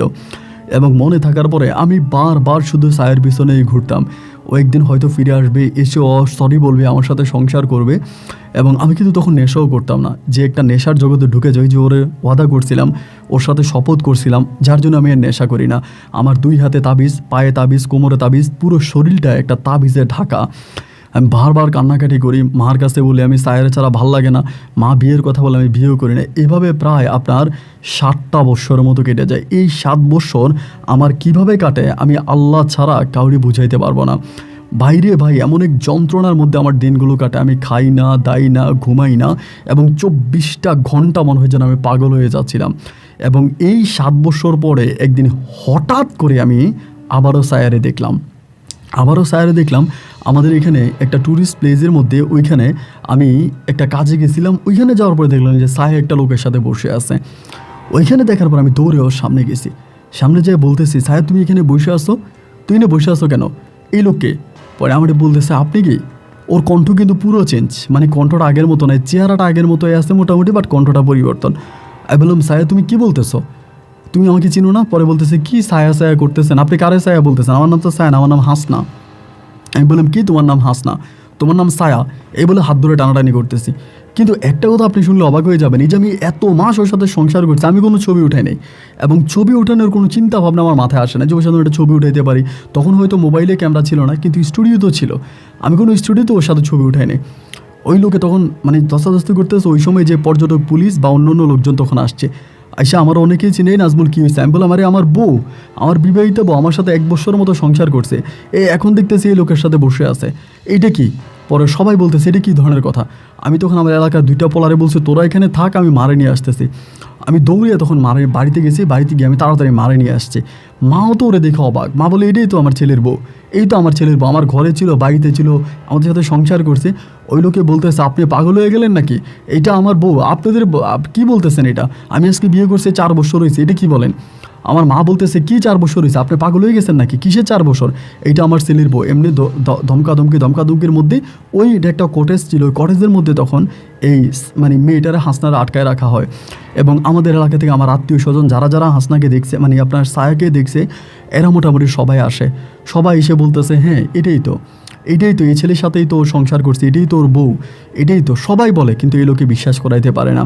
এবং না পারার পরে সারাটা রাত এখানে একটা দ্বিধা দ্বন্দ্ব, একটা ঝগড়া ঝাঁটির মধ্যে রাতটা কেটে সারা রাত আমি এখানে মধ্যে থাকি। এখানে পুলিশ পর্যন্ত চলে আসে, প্রশাসনের লোকজন পর্যন্ত আসে। এবং সকালবেলা আমার মা তখন করছে কি আমারে বলে একটা কাজ কর, যা তোর নানারে নিয়ে আয়, তোর ধুলা নানারে নিয়ে আয়। আমি বললাম যে কেন? বলে তুই নিয়ে আয়। পরে আমি গেছি ধুলা নানার বাড়িতে, যাইয়া নানারে বললাম যে নানা মা আপনার যাইতে বলছে এমন এমন ঘটনা। নানা বলে আমি তো ব্যস্ত আছি, এখন যাইতে পারবো না। আমি বললাম যাওয়াই লাগবে। আমি জোর করে নানার তখন নিয়ে আসি, আনার পরে নানার ওইখানে আনার পরে নানা মানে বিষয়টা সব কিছু আগে শুনছে, সবার কাছেই শুনছে, পুলিশও আছে, পুলিশের কাছ থেকেও শুনছে, আমার কাছ থেকে শুনছে, ওই ছায়া যে নিজেরা হাসনা দাবি করে হাসনার কাছ থেকে শুনছে, ওর স্বামীর কাছ থেকেও শুনছে। সব কিছু শোনার পরে নানা বলতেছে যে এই চল এখান থেকে চল, এখান থেকে চল, এই মেয়েরে রেখে দিয়ে ওরে তুই নিতে দিস না, এখান থেকে চল। আমি বললাম যে না, আমি ওরে নিয়ে যাব, ওরে আমি নিয়ে যাব, ওরে আমি নিয়ে যাব, ওরে আমি এখানে থাকতে দিব না, ওরে আমি আর থাকতে দিব না। পরে নানা হাসনার মানে ওই যেই হাসনা যেই ও বলে ওর জামাইরে তখন জিজ্ঞেস করে আপনার ওয়াইফের জীবনে কোনো ঘটনা আছে? আপনার শ্বশুর শাশুড়ি বলে না, কোনো ঘটনা নাই। আমার নানা তখন বলে দেখেন আপনি কথা লুকেন না, সত্যিটা বললে আপনার জন্যও ভালো, আমাদের জন্যও ভালো। যদি পারেন মেহেরবানি করে সত্যি কথাটা বলেন যে আপনার ওয়াইফ কি কখনো বাড়ি থেকে চলে গেছিলো? ওনার কি মাঝে মাঝে পাওয়া যায় না? বলে হ্যাঁ, মাঝে মাঝে ওরা পাওয়া যায় না। বলে মাঝে মাঝে পাওয়া যায় না কীরকম সময়? বলে 3 মাস 4 মাস, মাঝে মাঝে 1 বছরও হঠাৎ করে কই জানি চলে যায়, এরপর আবার ফিরে আসে, ওরা মাঝে মাঝে পাওয়া যায় না। আমি বলি হ্যাঁ দেখছেন দেখছেন, এটাই তো কথা। আমার নানা বলে তুই চুপ করে থাক, আমি কথা বলি এরপরে তুই কথা বলিস। পরে আমার নানা ওই লোকটারে জিজ্ঞেস করে আপনার শ্বশুর শাশুড়ি সম্বন্ধে বলেন তো। বলে আমার শাশুড়ি ছিল একজন তান্ত্রিক, মানে কবিরাজ মহিলা ছিল, কবিরাজি করতো, এবং আমার বউ হাসনাকে দিয়েও কবিরাজি করাইতো এবং ওর মাধ্যমে জিন হাজির করতো, কালো জাদু করতো বা এই ধরনের কাজকর্ম করতো। ও অনেক সুন্দর ছিল, যার জন্য আমার পরিবার থেকে ওরে বিয়ে করে আনে, এবং বিয়ে করে আনার পরে আমাদের কোনো সন্তানাদি হয়নি। প্রায় 5 বছর, 4 থেকে 5 বছর মতো আমরা সংসার করি, আমাদের কোনো বাচ্চা কাচ্চা হয়নি। ওই মাঝে মাঝে কই জানি চলে যায়, ওর সাথে একটা জিনের সমস্যা আছে। আমার নানা তখন বলল যে ওর মা যে পাপটা করছে এই পাপের মাসল এই মেয়েটা দিয়ে যাচ্ছে, মেয়েটারে ভালো করে রাখেন। নানা বলতেছে মানে ওই মেয়ের জামাইরে যে মেয়েটারে ভালো করে রাখেন, নাহলে যে কোনো সময় আপনার ওয়াইফকে নিয়ে যেতে পারে। এই বলে নানাও তখন একটা পানি পড়া ওই লোকটার হাতে দেয়, বলে এই পানি পড়াটা আপনার বউয়ের শরীরে মাঝে মাঝে দিয়েন, পানি শেষ হয়ে গেলে আবার পানি মিশিয়ে মাঝে মাঝে দিয়েন, তো ওরে সাবধানে রাখেন। এটা বলে নানা আমার বলে এখান থেকে চল। আমি বললাম যাবো মানে? আমি তো আমার বউ নিয়ে যাব। আমার নানা বলে এখান থেকে চল, এখানে থাকিস না, চল চল। এবং নানা জোর করে পরে আমার বাড়িতে আনে, মানে আমাদের বাড়িতে আসার পর আমি বললাম নানা আপনি এটা কী করলেন? নানা তখন আমার বসায় বলতেছে আমি এখন যে কথাগুলো বলবো এই কথাগুলো তুই মনোযোগ দিয়ে শুনবি, আমার প্রশ্নের জবাব তুই দিবি। তুই আগে কি করতি? আমি বললাম নানা আগে কী করতাম এটা তো আপনি জানেন। বলে এখন কি করিস? আমি বলি এখন আমি ওইসব কাজ করি না, কিন্তু আমি তো এখন কষ্টে আছি। নানা বলে তুই আগে খারাপ ছিলি এখন ভালো হয়েছিস না? আমি বললাম হ্যাঁ ভালো হয়েছি। বলে কার জন্য ভালো হয়েছিস? আমি বললাম ছায়ার জন্য, ছায়াই তো আমার ভালো করে গেছে। বলে তাহলে সেই ছায়া তোরে ভালো করে গেছে, ওই ছায়ারে আর খুঁজিস না, ছায়ারে আর খুঁজিস না। আসলে ছায়া নামের কেউ নাই। যেই ছায়ারে তুই ভালোবেসেছিস, সংসার করতে চেয়েছিস, সংসার করেছিস, ওই ছায়া ছিল মূলত একটা পরী। এবং সে তুই না এরকম 18টা ছেলেকে বিয়ে করে, এরকম 18টা বদমাইশ খারাপ লোককে ও ভালো লাইনে আনে। তোর যদি বিশ্বাস নয় আমি তোকে ঠিকানা দিব, এবং তুই ঠিকানা অনুসারে খোঁজ খবর নিয়ে দেখ, এবং সবাই তোর মতো করেই এই ছায়ারে খুঁজে বেড়াইতে আসে। হয়তো তুই সৌভাগ্যবশত ছায়ার দেখা পাইছিস হাসনার কাছে গিয়া, কিন্তু মূলত ছায়ার কোনো অস্তিত্ব নাই। ওই হাসনার চেহারা ব্যবহার করে ছায়া বিভিন্ন মানুষকে ও ভালো লাইনে আনে, খারাপ মানুষগুলোকে। আমি বললাম তাহলে হাসনার চেহারা কেন নেবে? বলে কারণ হাসনার চেহারা সে ব্যবহার করে এই কারণে, হাসনার চেহারা ব্যবহার করার অনুমতি হাসনার মা দিয়েছে পরীকে, এই জন্যই হাসনার চেহারাটাও ব্যবহার করতে পারে। অন্য চেহারা নিয়ে এত সহজভাবে ও চলাফেরা করতে পারতো না। ওর মেয়েটার সাথে একটা ওই মেয়েকে দিয়ে আগে তার মা কবিরাজের কাজ করাতো, তান্ত্রিকের কাজ করাতো, এখান থেকে চেহারাটা ওরা নিয়েছে। তবে যেই পরীটার কথা আমি তোকে বলছি এই পরীটা খারাপ না, এটা ভালো একটা পরী। ও তোর জীবনকে গড়ে তুলেছে, ও এখনও তোর ভালো চায়, ও এখনও তোর ভালো চায়, তোর সুস্থতা চায়। ও যদি তোর কোনো ক্ষতি করতো আমি ওরে ডেকে আনতাম, কিন্তু ও তোর কোনো ক্ষতি করে নাই, তাই আমি ওকে ডাকতে চাই না। আমি তখন নানার পায়ে ধরে বললাম নানা আমি একটা বারের সাথে কথা বলতে চাই, আমি একটা বারের সাথে কথা বলতে চাই। আমার নানা বলে তুই এরকম পাগলামি কেন করতেছিস? আমি বললাম নানা আপনার পায়ে ধরে বলে আমি একটা বার শুধু ওর সাথে দেখা করতে চাই। নানা তখন আমাকে বলে তোর ওই শরীরে ও তোর কাছে আসবে না, যে শরীর নিয়ে ও তোর সামনে আগে আসবে না, তবে ওর সাথে তুই কথা বলতে চাইলে আমি কথা বলাই দিব, তুই এখানে বয়। পরে বসছি, নানা কি জানি মন্ত্রতন্ত্র পড়ে আমার মায়ের মুখের মধ্যে 2টা ফু দিল। হঠাৎ করে ভাই আমার মা আমার বউ ছায়ার মতো কথা বলতে শুরু করে। আমার নানা বলে নে তুই কথা বল। আমি বললাম কে তুমি? বলে আমি ছায়া। আমি বললাম তুমি ছায়া হইলে তুমি আমার মায়ের শরীরে কেন? তুমি বেরিয়ে আসো। ও আমাকে বলে আমি আর ওই শরীরে তোমার সামনে আসবো না। তাই আমি বললাম যে তুমি আমার কাছে কেন আসছিলা? বলে তোমাকে ভালো করার জন্য। আমি বললাম আমাকে ভালো করার জন্য আমার জীবন আসলে? আমি তো তোমাকে ছাড়া এখন থাকতে পারতেছি না, তুমি চলে আসো। ও বলে যদি সত্যি আমার কোনো শরীর থাকতো আমি তোমার সাথে এনে সংসার করতাম, আমার তো কোনো শরীর নাই, আমি তোমার কাছে আসতে পারবো না। আমি বললাম সায়া আমার খুব কষ্ট হবে তোমাকে ছাড়া থাকতে। ও বলে যদি আমাকে ভালোবাসো সত্যিকার অর্থে তবে তুমি ভালো থাকো, আমি দূর থেকে হলেও তোমার এই ভালো থাকা দেখে যাব। এটাই সেদিন সায়ার সাথে আমার শেষ কথা হয়েছিল। এরপরে সায়ার সাথে আজ অবধি পর্যন্ত আমার আর কোনো কথা হয়নি। এরপরে আমার পরিবার আমাকে বিয়ে করায়, আমি বিয়ে করি। আজ আমার 3টা কন্যা সন্তান আছে। আমার বড় মেয়েটাকে বিয়ে দিয়েছি কিছুদিন হয়েছে, আর ছোট আরও 2টা মেয়ে আছে। আমার 3 মেয়েকে, আমার বউকে নিয়ে আমি অনেক সুখে আছি। আমার আমি যেই হাসনার কথা বলছি, এই হাসনাকে পরিশেষে আমি বোন ডাকছি। হাসনার বাসায় মাঝে মাঝে আমি যাই, খাওয়া দাওয়া করি। হাসনা আমার বাসায় মাঝে মাঝে বেড়াইতে আসে, ওর সাথে আমার একটা ভাই বোনের মতো সম্পর্ক। আজও আমি সংসার করে আমার সংসার জীবনে আমি অনেক সুখে আছি, কিন্তু আজ পর্যন্ত আমি সায়াকে ভুলতে পারি না। সায়ার স্মৃতিগুলো আমাকে প্রতিটা মুহূর্তে পাগল করে তোলে। ঠিক যখনই সায়ার কথা মনে হয় তখনই চোখ দুটো জলে ভিজে যায়। আমি সায়াকে অসম্ভব রকমের ভালোবাসি। হয়তো সায়া কোনো মানুষ নয়, সায়া যেই রাজ্যে আছে সেই রাজ্যে সায়া ভালো থাকুক। সায়ার ভালো থাকা কামনা করে আমি যেমন বেঁচে আছি, আমার দৃঢ় বিশ্বাস আমার ভালো থাকা কামনা করেও সায়া বেঁচে আছে। এক জীবনে না হয় তার সাথে আমার দেখা হলো না, পরপারে হলেও সায়াকে আমি আমার শারীরিক কোনো রূপে পাবো, এই বিশ্বাস রেখেই আমি আল্লাহর কাছে প্রার্থনা করে যাচ্ছি। আপনার গল্পগুলো আমার ভালো লাগে, সে জায়গা থেকে আমি আমার গল্পটা আপনাকে জানালাম। চাইলে আমার গল্পটা আপনি রেকর্ড করতে পারেন। ভালো থাকবেন। আসসালামু আলাইকুম।